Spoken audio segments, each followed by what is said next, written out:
hopefully you are all here for the CIE Mentor Skill Building Workshop. If you're not, if you think you're at some other meeting, that would be a good time to leave. I always tell my class that the first day of class, make sure they're actually in the right room and in the right class. We have, I think, 2 people that are here for the very first time. Can you raise your hand? Tom and Alan are here for the first time. So when we do take a break, be sure to introduce yourselves to them and make them feel welcome. This is an unusual morning because we are doing this workshop first thing, and then we're going to segue into our regular monthly meeting, which will start at 10:30 and go until noon. And if you didn't get a chance to look at the agenda for the regular monthly meeting, it is jam-packed, so we're going to move through things pretty quickly. We want to be sure we get through the workshop and have a few minutes to take a break before going into the regular meeting. So, welcome to the CIE. Because we're filming, I'm going to go through some formalities here. Good morning, welcome to the CIE. I'm Diane Durantz, and I'm the director here. And we are a membership organization dedicated to supporting entrepreneurs that are trying to get ventures started in our region. We focus on a lot of the things that the university has, where the university has strengths and where the community has a lot of interests and businesses getting started and so forth. So we do focus a lot on the technology ventures, marine science, film and media, things where there's a strong intersection with the university. So this morning what we're here to do is to take the next step in our mentor group program by going through some of the skills that are important for mentors, and also to give you a deeper sense of the process and systems that we'll be using as we go forward. So each of you will be prepared not only to be members of a mentoring team, but also to lead a team and help us perpetuate the program and make it successful. So first of all, this workshop has been put together by a dedicated team, and if I could get you all that were working on this to raise your hands so we can applaud you and thank you for your hard work. It's really a great committee that worked on this and put this together for us. Okay, a little bit about our agenda today. We're having this introductory information and overview, and then we are going to move into the mentor team process with Bill, Barry, and Cynthia. Then we'll take a short break, and then we will go into the mentor team practices and ways of working with Daniel. And then Michelle will cover the entrepreneurial concepts that we want to be sure we're all sharing and understanding so that we have a common language. And then there will be time for some discussion and Q&A at the end. So we have our mission, which is to mentor entrepreneurs with growth innovative ventures on how to start, market, manage, and grow. So that's really what we're looking at. We try to focus our energies on companies that could be traded sector businesses, could have high growth, could have an innovative new technology. In other words, we're not working with the companies that are envisioning starting a Main Street based business like a restaurant or dry cleaners, that type of thing. We're really looking for those innovative ventures where your expertise can come into play and we can take a business forward. We have several strategic goals for the mentor group itself. The first is convene, prepare, and grow dynamic base of mentors, which is what this part of the program is all about. And of course, we want to attract and engage the region's most ambitious, growth-focused, and innovative entrepreneurs, which I think we are doing. And then with that, with great mentors and great entrepreneurs, we want to create a virtual cycle of entrepreneurial support, talent engagement to accelerate the creation and growth of innovative ventures. So those are our strategic goals. And then and talk about the why do mentors mentor. We went over this some in November when we had our launch meeting, and there's a lot of different reasons why all of you have come together and enjoy contributing to the entrepreneurial ecosystem. I'm sure you can find 3 or 4 of these on the list that resonate with you and why you're here this morning. The thing we want to also emphasize is kind of the characteristics and qualifications which we'll be reinforcing today through this session, and that is that that you have not only the willingness to contribute, but that you also have the capability, and that you have time, and that you have the skills to be a good mentor, that you have no personal agenda in mentoring, that you're not doing it in order to get a job or to get a consulting assignment, that you're really doing it without any personal motive. You really just want to help the entrepreneurial venture move forward. If it does move into a relationship where you can help them in a more professional, ongoing way, that's fine. But we want to be sure that the mentoring team approach never makes the entrepreneur feel like they're under any obligation to hire anyone or to use your services. So, and we want to get you very comfortable with the concept of team mentoring, which is really different than a one-on-one mentoring relationship. In team mentoring, we want to be sure that that you understand the dynamics of it and benefit from the peer learning that comes out of working together with a group with the kinds of skills and abilities all of you bring to the table. So with that said, I'm going to turn over the clicker to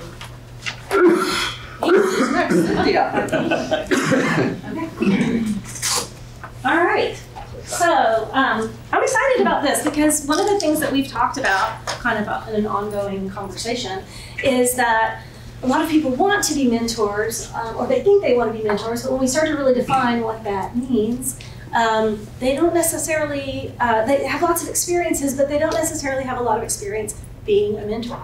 So we want to sort of break that down a little bit today and sort of draw out the ideas behind the different pieces that make you a good mentor and start to explore that. And I just want from you today for you to take a moment and sort of step into a self-awareness space where you say, all right, let me take a look at what I'm good at, and where the gaps are between what I'd like to do and kind of how I've been doing it in the past.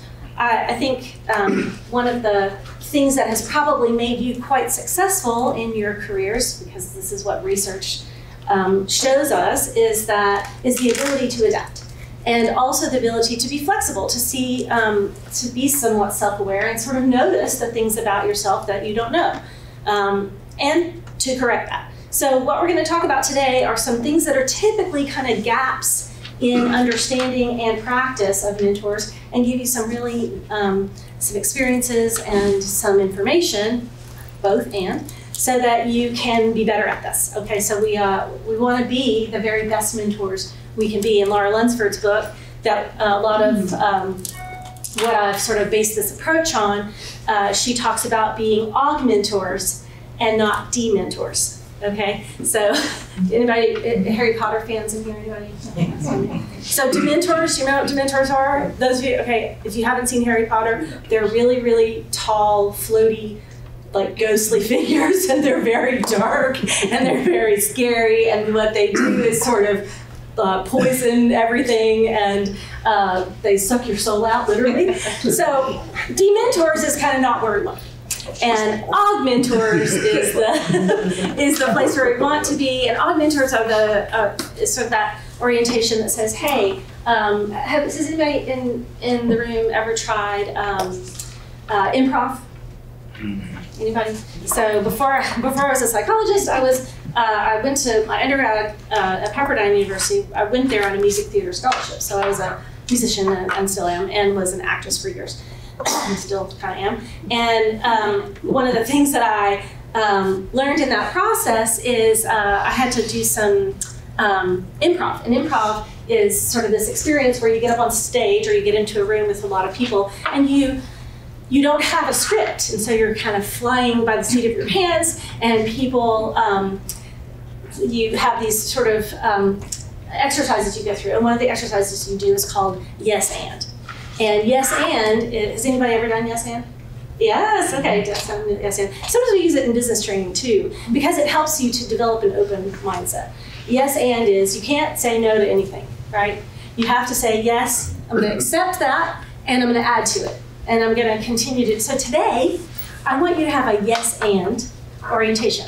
Because there are some things in here that you might go, yeah, you might want to react against, like, hey, I don't think that's what we should do. But what I really want you to do today is just open your mind and say, okay, yes, I'm going to accept that. I'm going to listen to that. I'm going to accept that into my practice as a mentor and sort of sift through it and see how that works, okay? Because we want to have great applied practice. We want to be augmentors. We want to say yes and to the entrepreneurs who are coming in so that we're not shutting them down or being negative. We want to be encouraging, okay? And I don't mean in a mommy kind of, not looking at the reality of something way. I mean taking something and helping them to understand these are the gaps, these are the things that you aren't doing well, but at the same time we want to encourage, because our objective is to launch, right? We want to launch lots of businesses from this. So, okay, let's talk about the learning needs of entrepreneurs and why trust is so important. Trust is a tax on any organization or group that doesn't have it. So in other words, if you don't have trust, you will literally have to pay for that. So in fact, I don't know if any of you are familiar with Franklin Covey's book on trust, but he did a large study that actually identified trust as a major tax on organizations that didn't have it. So one of the things that we have to do right from the outset is build trust and with our entrepreneur candidate about their venture and about the relationship that we have with them. Because if they don't trust us, then everything that we say to them or recommendations that we make to them are going to kind of fall on deaf ears. So we've got to build that trust, and we've got to build it rapidly because we don't have a whole lot of time. So I'm going to teach you some things that will help to build trust very quickly with any entrepreneur candidate that you're working with. We're also going to talk about the interest and expertise of each mentor. We're going to establish SMART goals of the engagement, and Bill's actually going to talk, or am I talking about that? I forgot. Maybe I'm talking about that. And then we're going to propose the process, which is timeline, meeting, schedule, and all that. You've got to agree to the protocols that we've established with your mentor, with your mentee. And that's one of the things that we've been kind of struggling with too, is what do we call these people? Like, we call them entrepreneurs, do we call them mentees? And I think that's something that you kind of have to discuss, because I don't know if the mentee feels like they're a mentee or if they feel like they're an entrepreneur or a protege. Laura Lunsford calls them proteges in her book, which I don't love, because I feel like they should be just, like younger than you and like, I don't know, an artist or something. Protege just feels weird. So anyway, mentee, candidate, whatever you want to call them. And then how do you manage the team process, including intentional ending? Does everybody know what our objective in terms of time commitment to the mentee? How long are we supposed to stay with them? Yeah, 6 months. And at that 6 months, do you have to stop? Yeah. No. No? But what do we have to do? Reestablish a goal. All right, so you got to kind of do a pause, right? Push the pause button and go, all right, let's do a little evaluation, where we're at, what we've got to do next. Do the mentors want to continue in this process? It's really kind of an out for you as much as it is an opportunity for the mentee to say, yeah, I'm good. Thanks, guys, I got it from here. Okay, so that's what that pause button is for. So then we're going to talk about what that intentional ending looks like and how to wrap that up, all right? So we're going to get busy right away sort of with what this building trust thing is all about. So I want you to call out A or B, as every other person is an A or B. A. B. A. B. A. B. Let me do these two. A. B. A. B. A. B. A. Number A. A. B. B. A. E. B. A or B. C. A, B. All right. That's what I said, C. That's right. All right, so all the A's, look to your right. This is your B partner.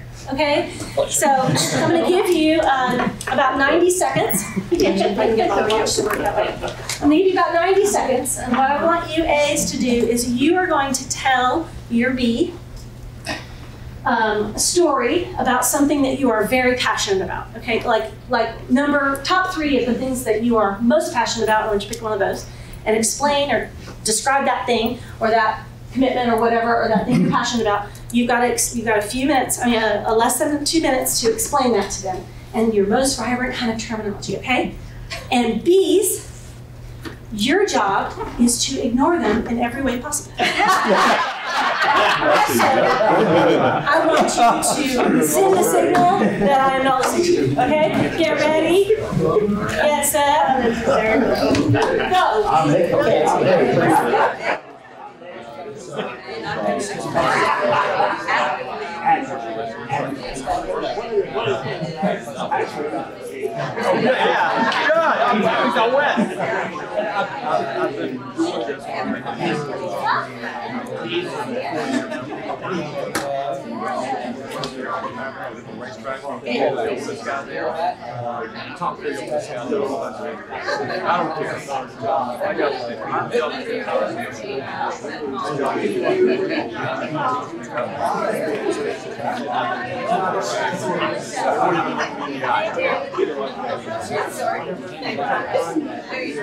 Huh? I have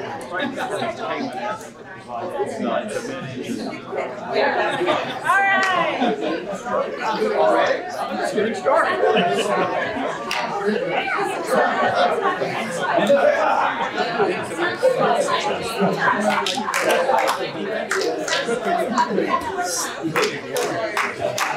It sounded like voice talking 5 times.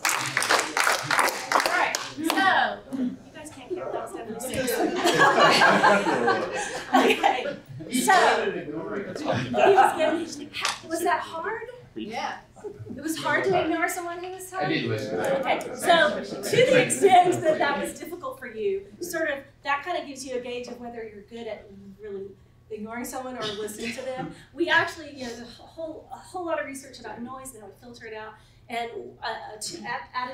attentional spotlight, which is a psychological term that just says we put our minds on what we're focused on, and the other things kind of fade into the background. And I want to help you to understand that our objective is really to put our attentional spotlight on what the mentee is saying, especially in those early meetings. Because being ignored, checking your phone, you guys were doing some really cool things. We had conversations, we had doodling going on. How did it feel not to be listened to? Frustrating. Frustrating, right? Like I was home with my wife. We'll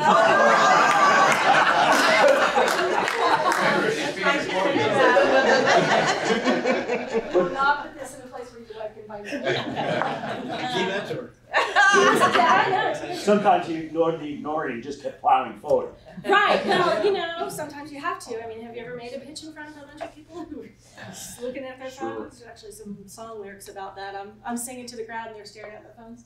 And that's a reality, right? We have a lot going on in our lives, but taking that moment and really listening makes a huge difference. So let's do it again. And this time, I want you to, B's, we're doing the same thing. A's, tell you what you're passionate about. B's, I want you to give them every indication that you are listening to them, and they have your whole attentional spotlight. You ready?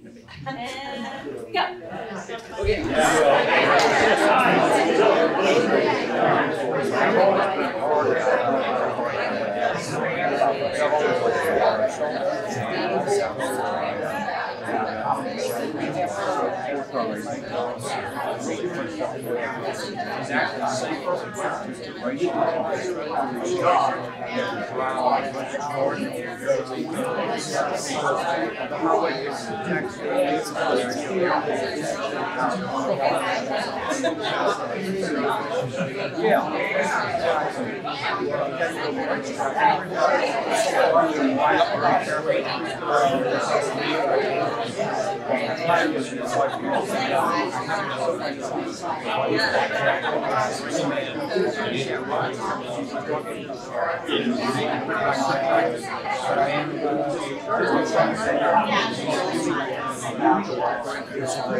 I know you want to keep talking because it's interesting, but we got to bring it back in. You guys can continue those conversations after. Because now you're interested, right? Whatever that thing is about. All right, so what did you do? Now I want to ask the A's, what did your B do to make you feel heard and listened to? Ask questions. Ask questions, that's great. What else? Made eye contact. Eye contact, questions, okay, what else? Nod of the head. Right, Nod body of the head. language, sure, right? Anything else? Contributed to the conversation. He what? Contributed to the conversation. So, yes, and. Oh, wow, that's interesting. What about this? And how, oh, and I've had this experience. Okay, yeah, that's actually improv. So what else did they do to kind of encourage you to talk? Did you, now let me ask the B's, what did you intentionally do to encourage your sharer to share? Yeah. I turned and faced her, Okay, so like body whole body. language is open. Intentional. Put everything away. Ah, that's really good. So Luke Took a few notes. is actually an expert in this. So he pushed all his stuff aside. What else did people do to kind of Took a few notes. took notes? That's excellent. Thank you, Sarah, for sharing that. Bob. I'd say add a commentary on something they said that you may have some knowledge on. Right. So you added two. Right. So there's a AAA model for doing that. I'm not going to go that deep into it today, but there's actually some models on how we actively listen. I'm going to share one of those with you. But I want to kind of capture what you said in a little bit more focused way so that you can have these to kind of help you as you process and move forward. The one thing that happens though is that we start, we might know these things, but we get in a meeting and we get excited or we get frustrated or we're busy and we forget that, especially that first meeting, your goal is to establish trust. The best way to establish trust is to listen. So make sure that you're following some really good active listening principles, okay? Conscious listening creates understanding. And conscious listening is, again, just taking your attentional focus, your intentional spotlight in your brain and turning it, like Luke did, putting things away that might distract that attentional focus, okay? So that's conscious. Actually, Henry's the one that. Oh, is it that way? Oh, okay. Well, good. I'll give him the credit. So conscious listening is what you do to create active listening, to create listening within yourself, to sort of focus your mind on it. Active listening is a little bit different. Does anybody know what that difference is? Why we call one conscious listening and one we call active listening? What would be the difference, you think? Sorry. Go ahead, Jen. Jen. Thank you, Jen. I think active listening is more, you express nonverbal communication more. So if someone is presenting to you, you show eyebrow lifts and smiles and.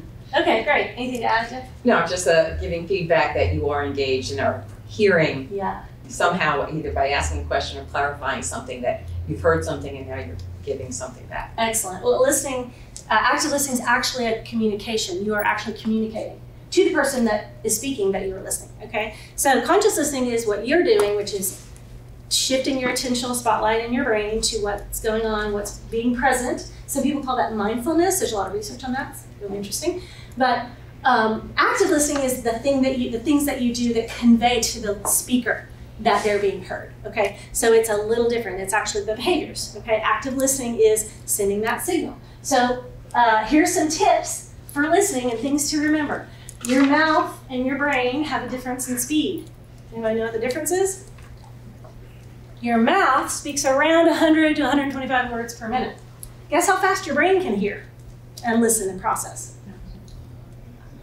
Almost 6 times faster, okay? So somewhere around 6,700 words per minute. If you're a speed reader, like me, you can read faster than that. But that's a big difference. So do you understand how your brain can kind of get ahead of whoever's speaking? Yeah, so that's some of the problem is that our brain is sort of going while someone else is listening, and we get distracted by those. I call them squirrels. Squirrel. We get distracted by what our brain is trying to do while we're processing the information that's coming from the speaker. So be careful of that. And some ways that you can sort of stop yourself from doing that is, first of all, to have an attendant, mindful presence. That just means I might have a notepad in front of me and a pen, but I don't have my phone, right? There's some behavioral things that I do. I put my phone away, I close my laptop unless I'm, taking notes that way. My body language, my facial expressions, as Paige mentioned, are all attended, okay? So that's one thing we can do. We can also lash the interruption monster. It is very difficult when you are speaking about something to feel heard when you're constantly interrupted. Also, your flow of thought being interrupted like that it encumbers the ability to express the entirety of whatever you're trying to share. So the interruption monster is born, though, out of, I think, sometimes an exuberance for whatever information is being shared. It's not necessarily that you are, a butthead, but or a narcissist or whatever. There are some reasons for that, but usually it's that you're so engaged in what's going on that you interrupt because you're like, well, what about this and what about that? Your analysis can go much faster than the person who's speaking, than the information flow coming from that person. So we have to lash the interruption monster. All right. Anybody have any ideas about how best to do that? Have any of you struggled with interrupting people? Or being interrupted? Yeah. Lisa? Yeah, I got the feedback in Corning that I wasn't aggressive enough in meetings.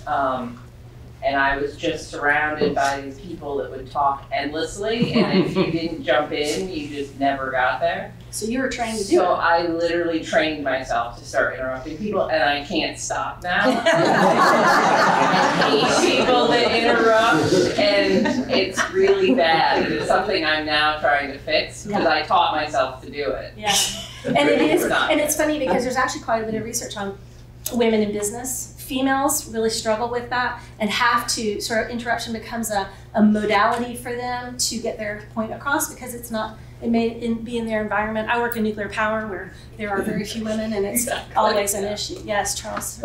My interpretation of people who, I'm talking to people constantly every day doing Skypes or WebEx or whatever it is. And my personal opinion is that most people who interrupt you a lot are people who aren't really listening and paying attention to you, is my interpretation. And what I do a lot of times with people, if I want to make a really major point, I say, give me 2 minutes to make a point.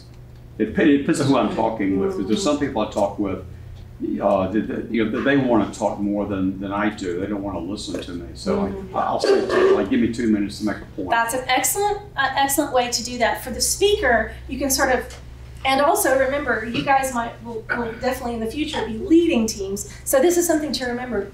When you put time limits on your agenda items, which we're going to talk about later, I think we have some time about that.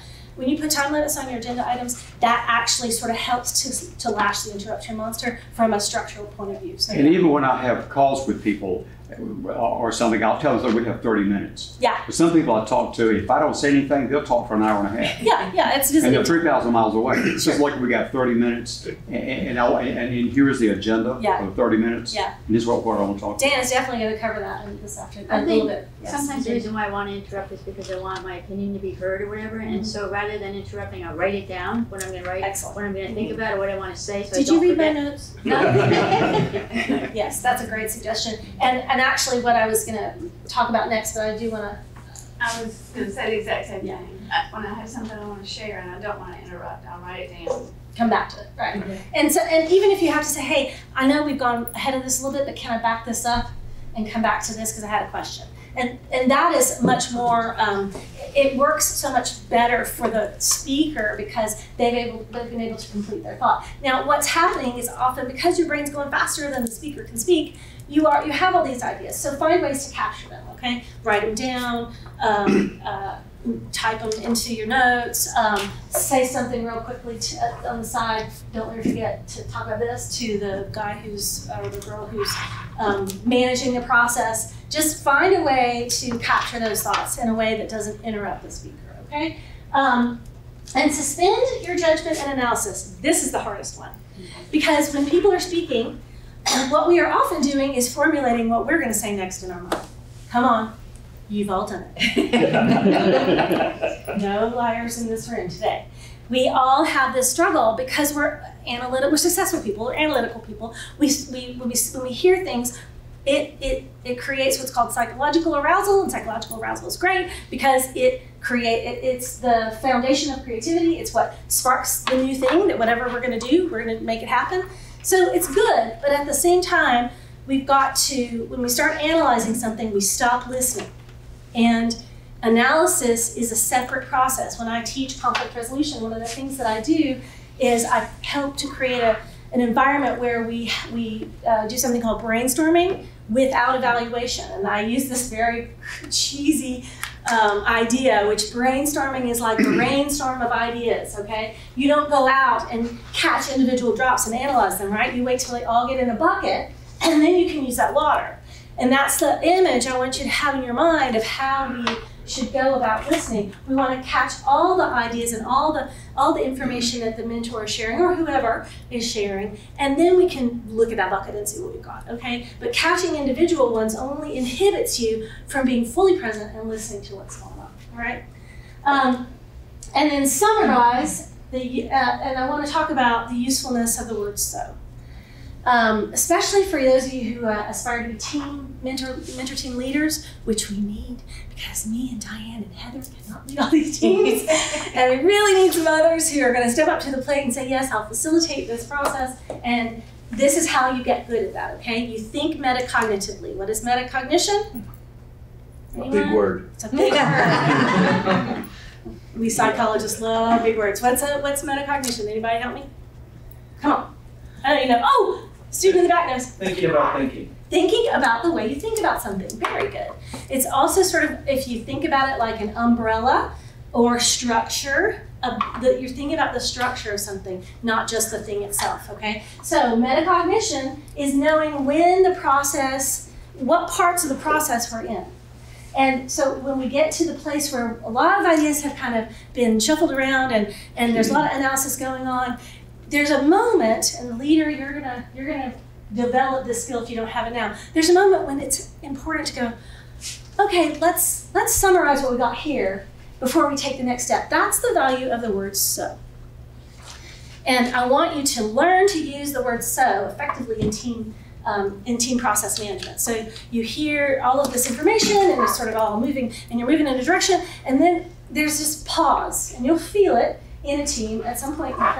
Everybody's kind of expended all their energy and they've said all what they want to say. So the team leader needs to go, so let's summarize what we have, okay? We've got this idea, we've got this idea, and it sort of creates opens the door to the next step, which is, okay, which things do we need more research in? Which things can we take action on? And Dan's gonna talk about all that later, okay? So the usefulness of so, I want you to understand that that's a facilitator's tool, and it helps to kind of end the process of whatever discussion is going on. Yes, sir. What's the appropriate punctuation that goes with that? Is it so, ... So, question mark? Oh. Or so, exclamation? Oh, you are going so much deeper in this. You just volunteered it. Yes, you want to come lead next? Team leader. Yes, we'll write his name down. No, yeah, I think that's a great question. So, because one of the things, the way you pose so sort of opens a different door, right? So if we say, so, what do you guys want to do about this? Okay, so that maybe, do we need to take action? Your consensus building at that point? What do we think about this? Okay, so, okay, that if we say so period, we're at the end of the meeting, we're all tired of talking about this and we might need to go home. So, ... maybe as a team leader, you're not quite sure what needs to happen next. So, what needs to happen next? So you're right, but so is that sort of pivot point. It brings us to an intersection, right? We gotta make a decision after that. And I just want you to know the value of that word. And sort of I literally have put it in agendas at some point.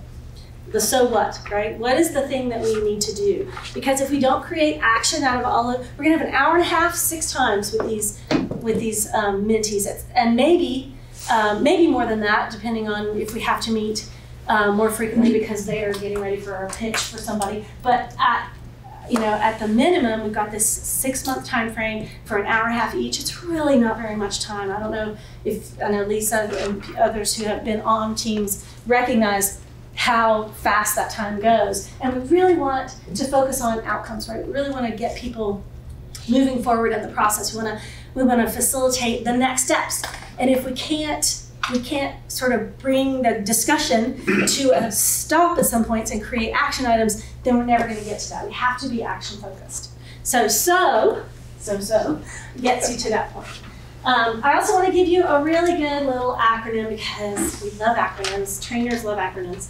And this is Rasa. This is actually from Julian Treasure. If you like TED Talks, you love Julian Treasure's TED Talk on listening.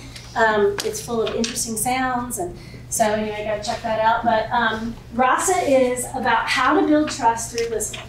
And it's first of all, receive. So that's the listening well part. Appreciate, that reminds you to sort of be open and mindful with your body language and your responses. Summarize, that's repeating back without parroting, right? That's that. So it sounds like, so that's a useful place for so to happen. And then ask if there are things that we don't have to clarify yet. If there, you can ask things like, do we need more information on this? Do we need more time on this? Is this something that, who wants to take the action on this particular part of the plan? All of those things can be sort of accomplished through questions, okay?